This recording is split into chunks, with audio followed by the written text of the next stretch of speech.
ராமராமா 25 பிப்ரவரி புதன்கிழமை, விஸ்வாவசு வருஷம் மாசி மாசம் 13 நவமி திதி, ரோஹிணி நட்சத்திரம் மதியம் 1 மணி 37 நிமிடம் வரை, பின்பு மிருகசீர்ஷ நட்சத்திரம், நிஷ்கம்ப யோகா பாலவ கரணம், ராகு காலம் மதியம் 12 மணி முதல் 1:30 மணி வரை, யமகண்டம் காலை 7:30 மணி முதல் 9 மணி வரை.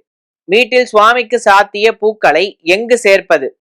சுவாமிக்கு அர்ச்சனை பண்ணதான புஷ்பத்தை நாம் என்ன பண்றது, அதுக்கு நிர்மால்யம்னு பேரு. கூட கூடையா அர்ச்சனை பண்ணுவா கோவில்கள்ல.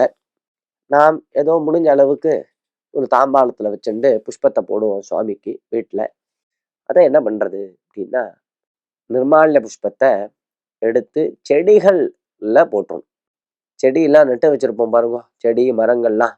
அப்ப அந்த செடி மரங்களுக்கு அடியில போட்டுட்டா அது மண்ணோட மண்ணாக கலந்து விடும், பூமியில கலந்துடும். அதை கால் படுற இடத்துல போடக்கூடாது. நிர்மால்ய புஷ்பங்களை யாரும் மிதிக்காத மாதிரி போடணும். மிதிக்கிற யாரும் நடமாடக்கூடியதான இடங்கள்ல நிர்மால்ய புஷ்பங்களை போடக்கூடாது. இன்னும் அடுத்த கேள்வி, நாங்க எங்க செடிக்கு போறது மரத்துக்கு போறது? நாங்களே 20 மாடி குடியிருப்புல இருக்கோம், நாங்க எங்க இருந்து போறது செடி மரத்துக்கெல்லாம் அப்படின்னா என்ன பதில் சொல்லலாம்?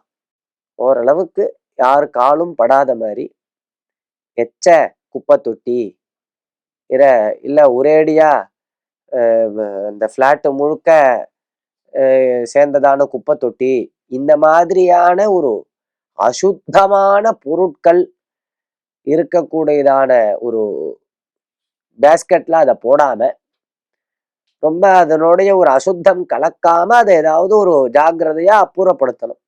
இவ்வளவுதான் நாம் இதுல யோசிக்க முடியும். இல்லை அப்படின்னா அதை சேர்த்து வச்சு கொண்டு போய் சமுத்திரத்துல போட்டுடலாம். நிர்மால்யம் சேர்ந்திருந்ததுன்னா ஒரு 4 நாளைக்கு நிர்மால்யத்தை சேர்த்து ஒரு கவர்ல, பிளாஸ்டிக் கவர்ல போட்டு, அப்படியே நம்மளுக்கு தான் சென்னையில பீச் இருக்கு, பீச்சில் கொண்டு போட்டுடுறது. இல்லை அங்கங்க இருக்கக்கூடிய குளங்கள்ல ஏரியில இன்னும் நிர்மால்யத்தை அப்படியே விசர்ஜனம் பண்ணிடலாம். ராமராம்.